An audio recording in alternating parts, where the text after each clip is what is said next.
Coucou, c'est Loka et aujourd'hui, petite vidéo pour vous expliquer un petit peu comment tout s'est passé. On est toujours le 17, le 16 pardon, on est toujours le 16, donc le lendemain de mon opération. Mais je voulais vous faire une petite vidéo pour du coup vous expliquer un petit peu comment ça s'est passé. Alors, j'avais rendez-vous donc à 10h45, donc je suis partie à 10h, voilà tout simplement. Je suis arrivée là-bas, fallait que j'aille à l'accueil, que je donne le numéro du ticket. Ensuite, je suis passée vers une dame. Elle m'a donné tous mes papiers. Alors, il y avait un papier que je m'inquiétais parce que c'est pour la personne de confiance et tout ça. Donc, du coup, j'ai dû remplir la feuille. J'ai rempli la feuille. Ensuite, je suis allée dans un grand couloir. Et alors, il y a beaucoup de personnes qui se sont fait opérer de la cataracte. On a vu au moins 2-3 personnes. Avec une dame avec qui j'ai discuté un petit peu. Alors, le bleu, là, c'est normal, c'est mon cathéter. Voilà. Sinon, j'ai attendu longtemps. C'était long. Ensuite, on m'a appelé. La dame a récupéré les papiers donc, que j'avais préalablement remplis. Donc, l'anesthésiste pour le chirurgien et la personne de confiance. Voilà.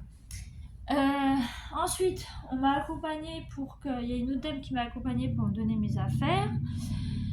Donc j'avais la Charlotte, j'avais le haut qui était quand même assez pénible à mettre. Voilà. J'avais le bas et j'avais des chaussons et des surchaussons, entre guillemets, ça s'appelle comme ça, des surchaussons. J'avais un peignoir. Un peignoir mais qui était de la même matière que le haut. Voilà. Ensuite, j'ai mis mes affaires dans un casier avec une clé. Parce qu'il fallait mettre dans les casiers où il y avait une clé. Donc c'est ce que j'ai fait. J'ai donné ensuite ma clé pour mettre dans mon dossier dans un endroit où il faut mettre au bureau. Et puis ensuite on attend dans un espace un petit peu voilà. Et là, alors là ça a été très très long parce qu'en fait on est venu me chercher à un peu plus de 14h. On est venu me chercher un peu plus de 14h, on m'a emmené dans une salle. Et on m'a allongée, enfin je me suis allongée du coup. Et alors là ça a été très rapide, pour le cathéter, donc on m'a posé à la main là, ici, on voit que c'est bleu, c'est vert, voilà. Et ensuite j'ai eu mon anesthésie, alors j'ai eu mon anesthésie au niveau de l'aisselle là, ici, on m'a piqué là, pour endormir mon bras. Et alors là c'était assez bizarre, ça m'a pas fait comme la dernière fois. C'est-à-dire que là, ça m'a fait des fourmillements dans la main. C'était horrible. Et ça m'a chauffé un peu le haut du bras. Voilà. Parce que forcément, il faut trouver la veine qui va dans tout le bras. Et voilà. Alors, ça m'a fait comater. C'est-à-dire que je me suis reposée. Enfin, moi, il y avait une dame à côté, pareil, une personne âgée qui était en train de dormir à côté, parce qu'elle avait eu la même chose. Enfin, elle a été endormie pareil, comme moi. Et voilà. Ensuite, donc j'ai dormi. Ensuite, on est venu me chercher. Donc, il y a l'anesthésiste qui est venu me chercher avec l'assistante du chirurgien. Les deux sont restés dans la salle. Mais le problème, c'est que j'avais froid. J'avais très froid au bloc. Donc, on m'a installé un petit chauffage, en fait, là, sur mon côté gauche, pour me réchauffer.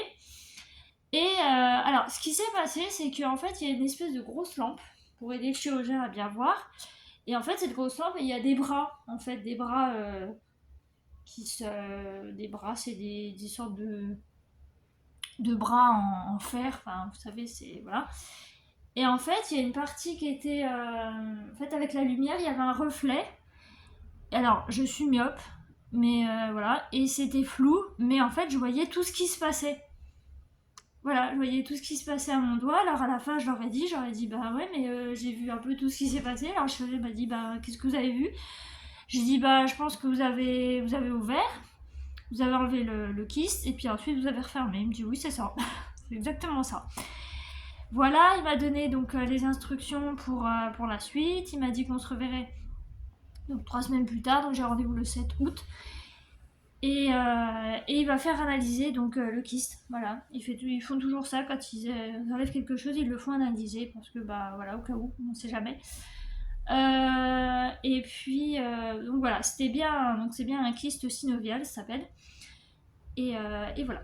Alors ensuite, ils m'ont ramené le brancardier m'a ramené.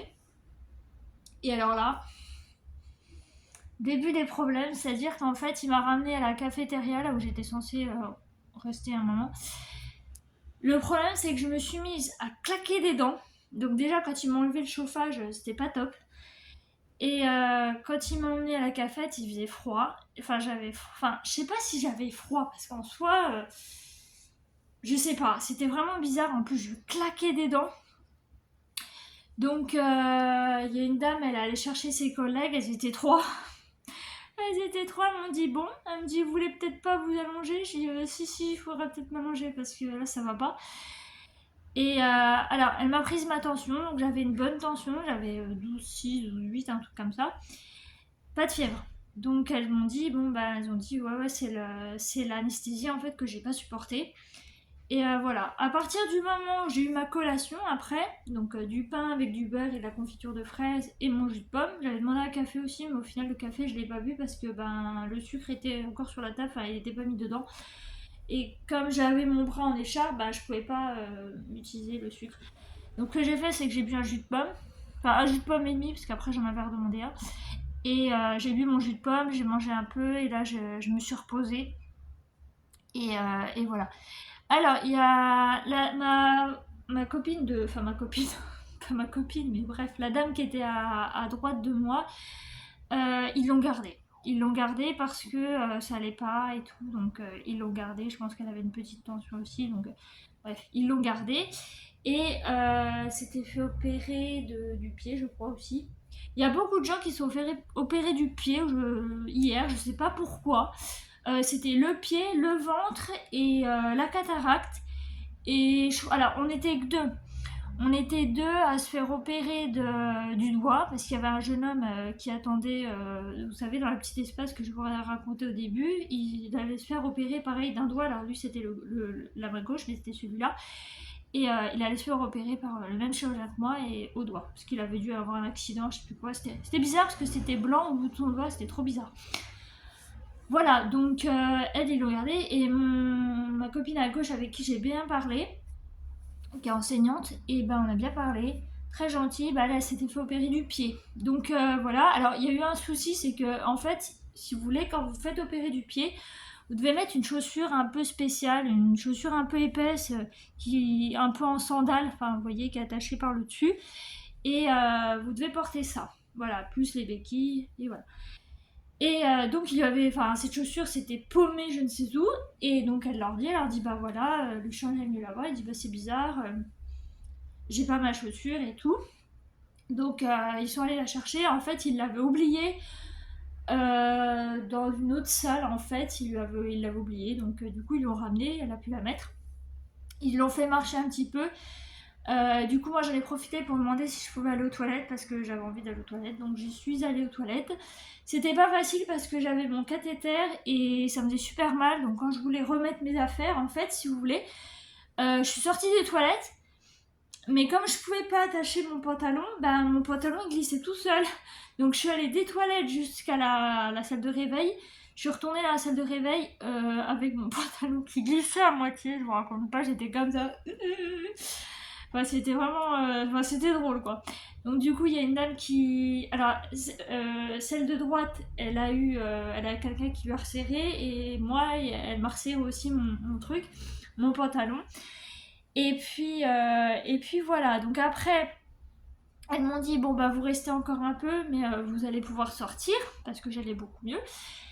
Et donc, du coup, elles ont appelé le VSL que je devais avoir à la base. Encore un problème. Oui, encore un problème. En fait, c'est un VSL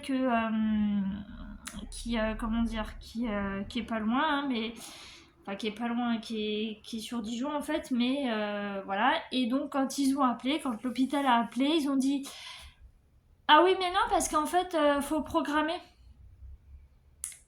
Alors écoutez, je pouvais pas savoir si j'allais sortir le soir même ou le lendemain, donc programmer c'est un petit peu compliqué, vous voyez.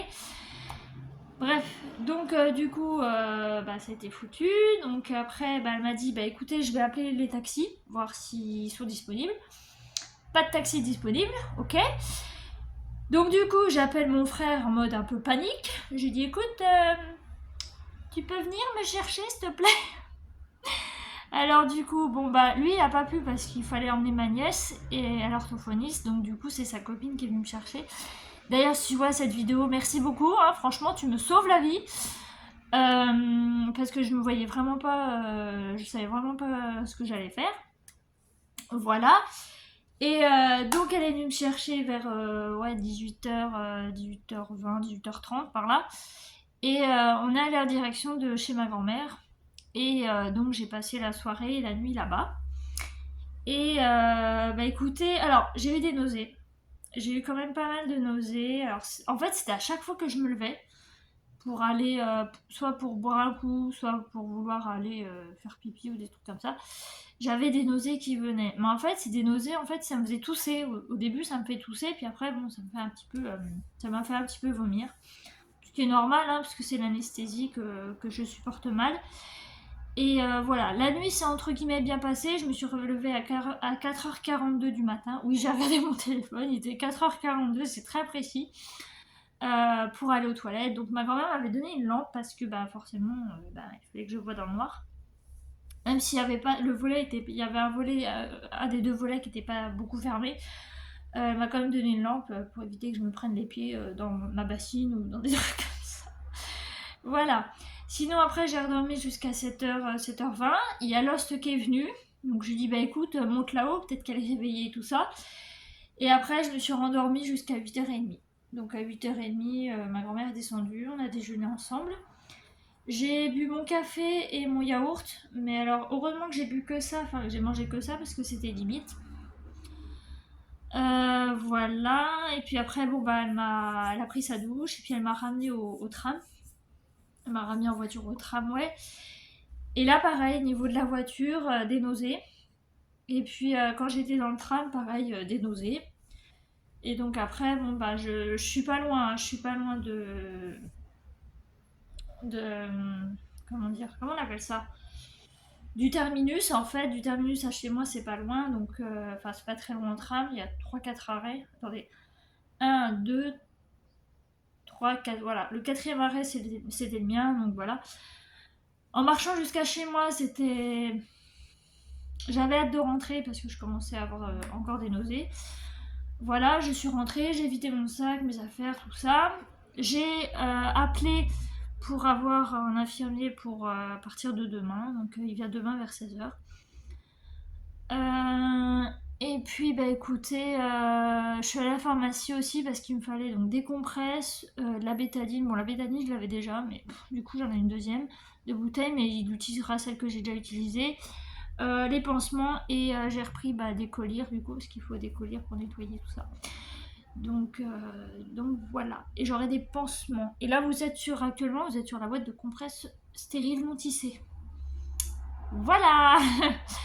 Donc écoutez, voilà, journée tranquille. Cet après-midi j'ai dormi. J'ai bu mon café après. Enfin j'ai fait mon goûter comme d'habitude.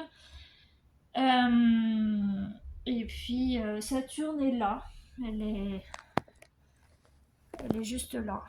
Vous voyez, elle est ici. Voilà. Elle est là. Bon. Voilà, donc je tenais vraiment à vous expliquer un petit peu comment ça s'est passé. Je vous ai déjà fait une vidéo ce matin pour vous dire un petit peu comment ça allait, comment j'avais passé cette première nuit. Mais là, je tenais vraiment à vous expliquer un petit peu plus, disons, avec un peu plus de détails en fait, de comment ça s'est déroulé. Parce que bon, c'est quand même pas, pas évident de comprendre un petit peu. En plus, chaque hôpital fonctionne différemment. Donc voilà, là c'était différent par rapport à la dernière fois. Pendant que j'étais en train d'attendre dans la petite salle avec d'autres patients, je commençais à avoir mal à la tête en fait parce que j'avais pas bu depuis 8h45 le matin. Donc c'était un petit peu long. Voilà, mais après avec l'anesthésie tout ça, j'avais plus mal. Enfin, ça m'a vraiment ça m'a vraiment bien, entre guillemets soulagée. Et puis après, bon, bah, quand j'ai eu ma collation, tout ça, ça allait beaucoup mieux. Mais j'étais un petit peu inquiète parce que je me disais quand même, c'est pas normal que l'anesthésie me fasse. Enfin, après, comme je vous l'ai dit, hein, je supporte très mal les anesthésies. Donc, après, bon, bah, j'étais contente de rentrer, de partir le soir parce que j'en pouvais plus déjà. J'avais de repartir et puis voilà. Donc, bah écoutez, bah, c'est tout pour cette petite vidéo d'explication. J'espère que ça vous a plu. Et puis bah écoutez, je vous retrouve demain pour demain et les jours enfin peut-être les jours suivants, on verra, pour vous dire comment ça va et puis voilà. Donc du coup je vais vous laisser, j'espère que ça vous aura plu et je vous dis bah à demain. Voilà. Bye bye.